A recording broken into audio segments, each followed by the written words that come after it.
동방으로부터 박사들이 아기 예수를 경배하러 옵니다. 헤롯 왕 때에 예수님께서 유대 베들레헴에서 나심에 동방으로부터 박사들이 예루살렘에 이르게 됩니다. 유대인의 왕으로 오셨기 때문에 동방에서 온 박사들은 당연히 예루살렘으로 갈 수밖에 없죠. 왜냐하면 예루살렘이 뭐예요? 수도잖아요. 그리고 거기에 왕궁이 있잖아요. 그러니까 유대인의 왕이 나셨다라고 하니까 어디에 왕이 태어난 것으로 생각한 거예요? 왕궁에, 궁전에 새로 왕이 될 사람이 태어난 것으로 그들은 생각했던 것이죠. 그래서 예루살렘에 이르게 되지요. 그러나 사실은 어디에서 예수님이 탄생하셨습니까? 유대 땅 베들레헴에서 탄생하셨죠. 예수님이 어디에서 탄생하셨고 그 의미는 무엇인지 살펴보므로 그 은혜가 임하는 복된 시간 되기를 원합니다. 예수께서 유대 베들레헴에서 나셨다라고 말씀합니다. 1절 말씀을 다 같이 하나님 말씀 받겠습니다. 헤롯 왕 때에 예수께서 유대 베들레헴에서 나시매 동방으로부터 박사들이 예루살렘에 이르러 말하되 아멘. 예수님이 유대 베들레헴에서 나셨다라고 말씀하고 있죠. 이것은 예수님이 예언대로 유대 베들레헴에서 탄생하셨다라는 말씀입니다. 하나님이 예언하신 대로 그 말씀 그대로 성취된 것을 볼 수가 있습니다. 우리에게도 하나님의 말씀이 그대로 이루어질 것을 믿으시기 바랍니다.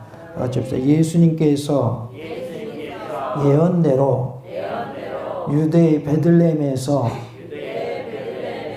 탄생하셨습니다.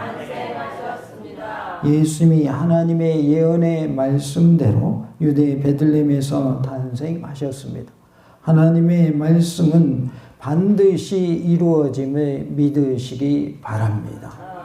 예수님이 이 땅에 오신다고 하신 말씀만 이루어지는 것이 아니라 나머지 모든 말씀도 그대로 이루어질 것을 믿고 그 말씀 따라 행하는 능력의 삶이 다 되시기 바랍니다. 1절에 헤롯 왕 때라고 말씀을 하고 있지요.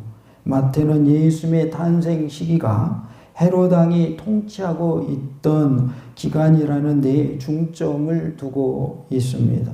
이것은 역사적으로 이 땅에 오신 예수님의 탄생 일자를 기산하기 이함이기도 했는데요. 기산이라는 것은 계산하기 시작한다는 뜻입니다.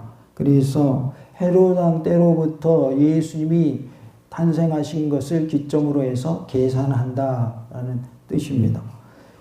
이스라엘의 왕통이 단절되고 이방인의 통치가 본격적으로 실현됨으로써 규가 유다를 떠나고 치리자의 지팡이가 그 발 사이에서 떠나므로 지금은 실로가 오실 때이며 백성이 그에게 복종할 때라는 야곱 예언의 성취를 묵시적으로 제시하기 위해서 1절에서 언급한 것으로도 볼 수 있습니다. 창세기 49장 10절에 야곱 예언이 나오는데 규가 유다를 떠나지 아니하며 통치자의 지팡이가 그 발 사이에서 떠나지 아니하기를 실로가 오시기까지 이르리니 그에게 모든 백성이 복종하리로다 라고 말씀을 하고 있습니다. 여기서의 실로는 메시아로 주장할 수 있겠습니다. 즉 메시아가 오시기 전에 유다를 규가 떠나지 아니할 것이고 통치자의 지팡이가 그 발 사이에서 떠나지 아니한다 이렇게 말씀을 하죠. 즉 실로가 오시면 메시아가 오시면 규가 유다를 떠나게 되고 통치자의 지팡이가 그 발 사이에서 떠나게 된다라는 것을 말씀하는 것이죠. 그러니까 메시아가 오시기 전까지는 규도 떠나지 아니하고 통치자의 지팡이도 떠나지 아니할 것인데 메시아가 오시면 그것이 끝나게 된다라는 것을 말씀하시는 것이죠. 전통적으로 학자들은 헤롯이 BC 4년에 죽었기 때문에 적어도 예수님은 그 전에 태어났음이 틀림없다고 믿어왔습니다. 그래서 예수님의 탄생 시기는 BC 4년으로 우리가 추정할 수 있겠습니다. 역사는 주 전과 주 후로 나뉩니다. BC와 AD로 나누는데 지금은 AD, 즉 주후 2025년 12월 25일이죠. 역사가 주 전과 주 후, 즉 BC와 AD로 나뉘는 기준이 되는 분이 누구십니까? 예수님이십니다. 그리고 역사는 히스토리인데 히즈 스토리라 이렇게 우리가 풀어서 말을 합니다. 역사는 곧 그의 이야기다. 예수님의 역사다라는 것을 말씀해 주고 있어요. 그래서 인류의 기준이 되는 분이 누구냐? 예수님이시다. 그래서 주 전과 주 후로 나눈다. 그래서 기원 전, 기원 후 이렇게 말하기도 하는데 우리는 주님이 오시기 전, 주님이 오신 후, 그래서 주 전, 주 후 이렇게 말하는데요. 예수님이 오시기 전과 오신 후로 역사가 기록되고 있고 그것을 우리는 말하고 있어요.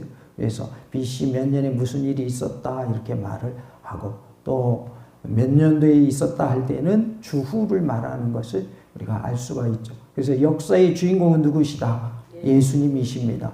그 주인공이신 예수님이 우리를 구원하시기 위해서 예언대로 이 땅에 오셨는데 유대 땅 베들레헴에서 탄생하셨음을 말씀하고 있어요.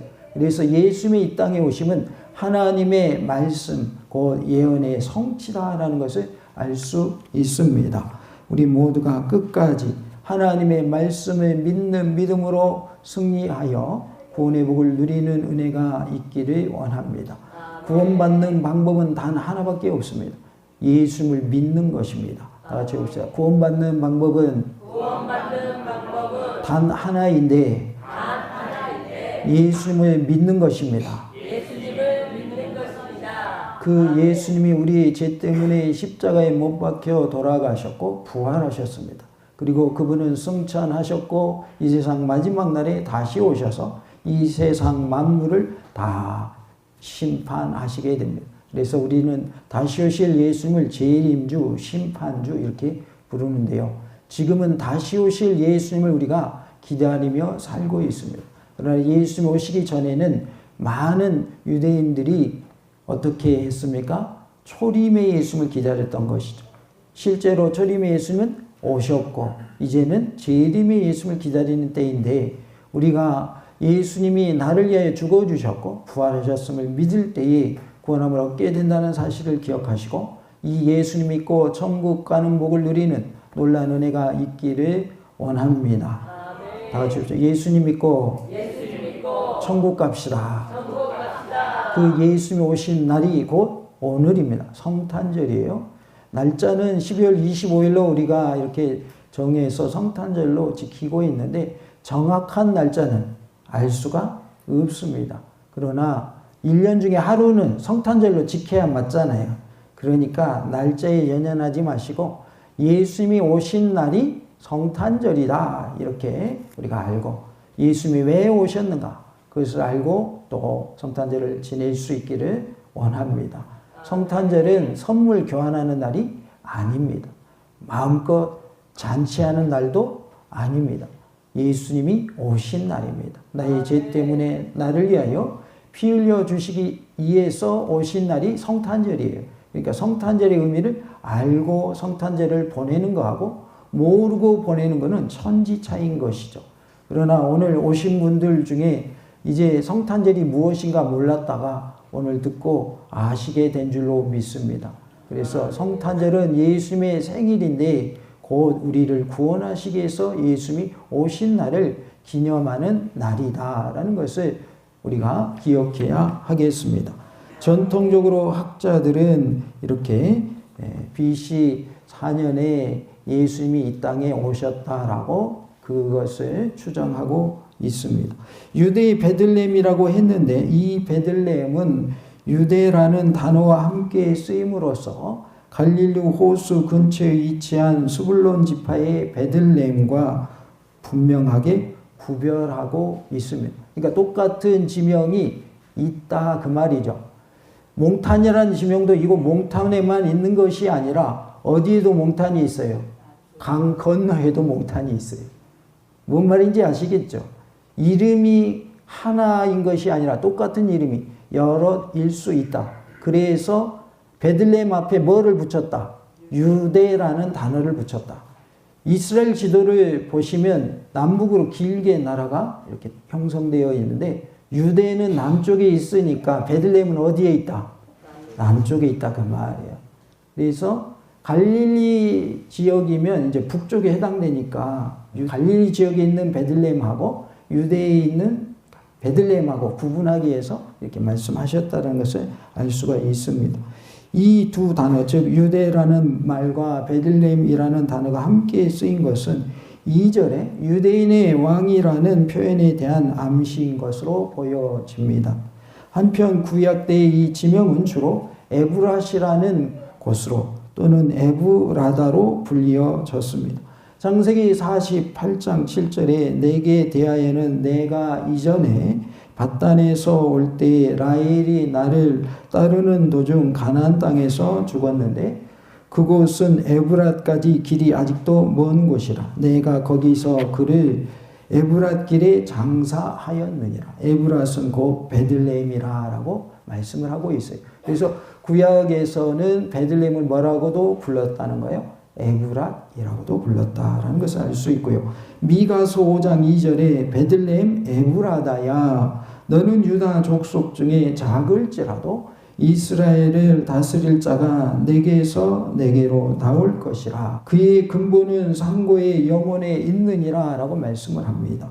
베들레헴 에브라다야 라고 표현하고 있어요. 그래서 에브랏, 에브라다 라고 표현된 곳이 베들레헴이라는 것을 알게 됩니다. 그런데 이곳은 예루살렘 남방 8km 지점에 위치한 작은 마을로서 메시아가 탄생할 곳으로 예언된 장소이자 유대의 실질적인 왕국을 이룬 다윗 왕의 고향이기도 합니다. 여기서 히브리어 지명 베들레헴은 떡집이라는 의미를 가지고 있는데요. 이것은 아마도 그 지역이 곡식과 과실이 풍성한 비옥한 곡창이었기 때문일 것입니다. 실로 이 지명과 걸맞게 온 인류에게 풍족한 생명의 양식을 주시기 위해 오신 그리스도 예수님이 바로 이곳에서 탄생하신 것입니다. 그래서 예수님이 탄생하신 곳은 어디라는 거예요? 베들레헴이다 라고 말씀합니다. 언약하신 말씀대로, 예언의 말씀대로 성취된 것을 볼 수 있습니다. 그래서 이제 예수님이 베들레헴에서 탄생하셨기 때문에 유대인의 왕이 어디에서 태어나는지 문서를 이렇게 딱 뒤져보니까 예언의 말씀을 뒤져보니까 어디에서 나신다고 되어 있는 거예요. 베들레헴에서 나신다, 탄생하신다라고 되어 있었던 것이죠. 누가복음 2장 4절에 요셉도 다윗의 집 족속이므로 갈릴리 나사렛 동네에서 유대를 향하여 베들레헴이라 하는 다윗의 동네로라고 말씀을 하고 있습니다. 가이사 아구스도의 호정령에 의해서 요셉이 마리아와 함께 베들레헴으로 갔고 거기에서 예수님이 탄생하십니다. 마리아가 남자를 가까이 했어요, 안 했어요? 가까이 하지 않았어요. 그런데 성령님을 통해서 예수님이 이제 마리아의 몸에 오게 되시는데 예수님은 우리 사람들과 다른 방법으로 오신 거예요. 그래서 성령님을 통해서 마리아의 몸을 빌어서 이 땅에 오셨다. 그래서 예수님의 출생과 우리 사람의 출생은 전혀 다르다. 그러면 예수님처럼 마리아 한 사람, 즉 남자를 가까이 하지 아니한 마리아의 몸에서, 처녀의 몸에서 태어난 사람은 없다 그 말이에요. 누구밖에 없다? 예수님밖에 없다. 그러면 왜 예수님은 남자를 한 번도 가까이 하지 아니한 마리아를 통해서 오셨는가? 우리에게 죄를 해결하기 위해서는 죄 없는 몸으로 오셔야 했기 때문입니다. 즉, 죄 없는 몸으로 태어난 사람은 누구밖에 없다는 거예요. 예수님밖에 없다. 우리의 모든 인류의 죄를 해결하시기 위해서는 죄 없는 몸으로 이 땅에 오셔야 했는데 그것이 바로 동정녀 탄생이었다. 동정녀는 처녀를 말하죠. 그래서 예수님처럼 이 땅에 온 사람은 이 지구상에 단 한 명도 없다. 누가 유일하다? 예수님이 유일하다. 예수님만이 마리아를 통해서 남자를 가까이 하지 아니한 마리아를 통해서 성령을 통해서 이 땅에 오신 분이다. 그래서 우리가 신앙 고백할 때에도 동정녀 마리아에게서 나셨다라는 고백을 하죠. 이것은 참으로 중요합니다. 다시 말하면 어떤 사람도 예수님을 대신할 수 없고 내가 예수다, 내가 이긴 자다, 내가 재림주다 라고 할 때 우리는 절대 속아서는 안 됩니다. 우리 한국 땅에도 그런 사람들이 있습니다. 꽤 됩니다. 그래서 사람들이 거기에 현혹되어 있는데 절대 속지 마시기 바랍니다. 만약에 그 중에 내가 예수라고 하는, 내가 성령님이라고 하는 그 중에 한 사람이라도 진짜라면 우리는 여기서 지금 예배드리고 있을까요? 천국에서 있을까요? 지금 천국에서 있죠. 근데 지금 예배드리고 있잖아요. 천국 아직 아니잖아요. 물론 예수를 믿고 있는 그 상태가 천국의 삶이지만 아직 우리 안 죽었잖아요. 그죠? 살아있죠. 그러니까 그들의 말이 거짓이라는 거예요? 진짜라는 거예요? 거짓이라는 거예요. 지금 우리 예배드리고 있잖아요. 잘 살고 있잖아요. 그러니까 속지 마시라 그 말이에요. 예수님 아직 재림 안 하셨어요. 재림 하셨다면 우린 다 지금 천국에서 살고 있어야 맞다 그 말이에요. 그러니까 그 사람들의 말에 뭐 하지 말자? 속지 말자라는 거예요. 절대로 속지 마시기 바랍니다. 이렇게 이제 예수님은 예언대로 유대 베들레헴에서 탄생하셨습니다. 중요한 것은 하나님의 말씀대로 성취됐다는 거예요. 예언의 말씀대로 이루어졌다라는 거예요. 자, 그러면 성경의 말씀들은 다 이루어졌어요. 이제 한 가지가 남았어요. 그것이 바로 예수님의 재림입니다. 예수님이 다시 오시는 것 하나 남았어요. 자, 그러면 예수님이 다시 오신다고 하신 말씀이 이루어질까요? 그냥 거짓말일까요? 이루어집니다. 어린아이한테도 물어보세요. 자, 이렇게 해서 9가지가 다 이루어졌어. 마지막 하나 남았거든. 10가지 중에 9가지가 이루어졌는데 하나도 이루어질까 안 이루어질까 물어보면 어린아이가 뭐라고 하겠어요? 당연히 이루어진다고 말하죠. 누구도 그렇게 답한다고요? 어린아이도 그렇게 말해요. 성경에 모든 것이 다 예언됐는데 그 중에 다 이루어지고 하나만 남았단 말이에요. 그러면 성경 말씀이 이루어진다라고 믿어야 맞는 거예요. 아직도 예수님 안 오셨으니까 예수님이 거짓말했어요. 예수님 거짓말쟁이 그래야 돼요. 믿어야 맞죠. 다 이루어졌단 말이에요. 그럼 하나 남았는데 그 하나도 이루어진다고 믿어야 그것이 맞는 거죠. 그렇기 때문에 예수님은 반드시 다시 오심을 믿으시기 바랍니다. 다 같이 봅시다. 예수님은 예언대로 유대 베들레헴에서 탄생하셨습니다. 예루살렘에 이르러라고 했죠. 유대인의 왕으로 탄생한 아기를 찾기 위해서 유대인들의 정치, 종교의 중심지인 예루살렘에 방문한 것은 지극히 당연한 일이었습니다. 그래서 동방의 박사들이 예루살렘에 이르렀다라고 말씀을 합니다. 2절 말씀을 다 같이 하나님 말씀 받겠습니다. 유대인의 왕으로 나신 이가 어디 계시냐? 우리가 동방에서 그의 별을 보고 그에게 경배하러 왔노라 하니. 아멘. 유대인의 왕이라 이렇게 표현을 하고 있습니다. 다윗의 자손이란 말이 유대인들 사이에서 유대인들이 인식하고 있던 메시아의 별칭이었듯이 유대인의 왕이라는 명칭은 이방인들이 이해하고 있던 메시아의 별칭이었습니다. 그래서 유대인들은 다윗의 자손하면 메시아를 의미하는 표현이었고 또 이방인들은 유대인의 왕하면 메시아를 말하는 표현이었던 것이죠. 실로 메시아 대망은 모든 유대인의 공통된 현실이었거니와 바벨론 유수 사건으로 인해서 세계 각처에 흩어진 유대인들에 의하여 유대에서 나시는 메시아가 유대를 구하고 온 세상이 그로 인해 축복받는다는 사상이 널리 퍼져 있었습니다. 그래서 유대 땅에서 메시아가 오시면 그들은 해방된다 이렇게 생각을 했던 것이죠. 한편 그리스도 예수는 유대인의 왕으로 오셨고 이 이름으로 십자가에서 최후를 맞이하심으로써 당신의 메시아성을 직간접적으로 드러내셨습니다.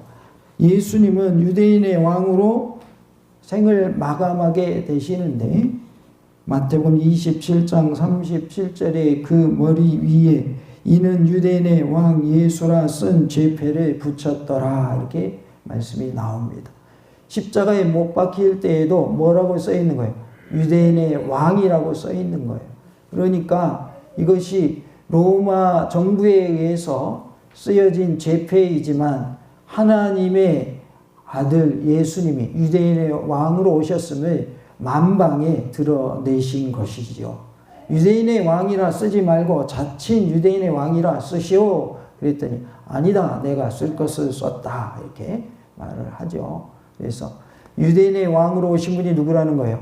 예수님이시다라는 것을 알 수 있습니다. 다 같이 봅시다. 예수님은 유대인의 왕으로 오셨습니다.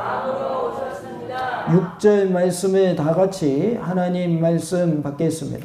또 유대 땅 베들레헴아 너는 유대 고을 중에서 가장 작지 아니하리라. 내게서 한 다스리는 자가 나와서 내 백성 이스라엘 목자가 되리라 하였음이니이다. 아멘. 이 본문은 미가서 5장 2절의 인용인데요. 사무엘하 5장 2절 역대상 11장 2절이 첨가되어 있는 것을 알 수 있습니다. 그러나 본서 기자인 마태는 히브리 마소라 사본을 그대로 따르지도 않았고 또 70인역을 그대로 따르지도 않았습니다. 인용하면서도 자기만의 독특한 필체로 기록한 것을 볼 수 있습니다. 이처럼 마태가 독자적으로 변형시킴으로써 미가서 5장 2절과는 차이가 있는데요. 그렇다고 해서 그 내용이 크게 다르냐 꼭 그런 것은 아닙니다. 의미는 같지만 그가 독자적인 표현을 썼다. 그래서 그 말씀이 바로 6절 말씀이다라는 것을 알 수가 있습니다. 나중에 시간 되시면 한번 비교해 보세요. 그러면 조금씩 다르게 표현된 것을 알 수가 있습니다. 한편 마태는 사무엘하 5장 2절에서 인용한 목자라는 말을 첨가하고 있습니다. 이 표현의 목적은 미가서 5장 2절에 이스라엘을 다스리는 자가 다름 아닌 다윗에게 주어진 언약을 성취하는 자임을 명백히 하기 위해서입니다. 이스라엘을 다스리는 자가 다윗에게 주어진 언약을 뭐하는 자다? 성취하는 자다라는 것을 밝히고 있습니다. 실로 예수님께서는 양으로 비유된 성도들을 인도하시고 지켜주시고 먹여주시는 선한 목자가 되십니다. 이를 가리켜 사도 베드로는 영혼의 목자, 목자장 등으로 표현하였습니다. 요한복음 10장 11절에 나는 선한 목자라. 선한 목자는 양들을 위하여 목숨을 버리거니와 라고 말씀을 합니다. 우리는 양의 비유가 되고 예수는 목자로 비유가 됩니다. 그래서 선한 목자는 양들을 위하여 뭘 버린다는 거예요? 목숨을 버린다. 실제로 예수는 우리의 목자로서 우리를 위하여 목숨을 버리셨습니까? 끝까지 나 안 죽어 그러셨습니까? 목숨을 버리셨습니다. 우리를 위하여 십자가에 달리셨어요. 십자가에 매달리신 그 상태에서도 십자가에서 뛰어내리실 수 있는 능력이 예수님께 있었을까요? 없었을까요? 있었습니다. 그러나 그렇게 하시지 않습니다. 왜냐하면 십자가에 못 박혀 우리를 위하여 피 흘려 주시기 위해서 이 땅에 오셨기 때문에 그 목적을 이루시기 위해서 그렇게 하시지 않았다라는 거예요. 하나님께 순종한 예수님의 모습을 볼 수 있습니다. 베드로전서 2장 25절에 너희가 전에는 양과 같이 길을 잃었더니 이제는 너희 영혼의 목자와 감독 되신 이에게 돌아왔느니라 라고 말씀을 합니다. 예수는 우리의 영혼의 목자요 감독 되심을 말씀하고 있습니다. 베드로전서 5장 4절에 그리하면 목자장이 나타나실 때에 시들지 아니하는 영광의 간을 얻으리라 이렇게 말씀을 하고 있어요. 여기서 목자장이 나타나실 때는 그리스도 예수님이 다시 오실 때를 말하고 있어요. 영광의 관을 얻게 된다라고 말씀을 합니다.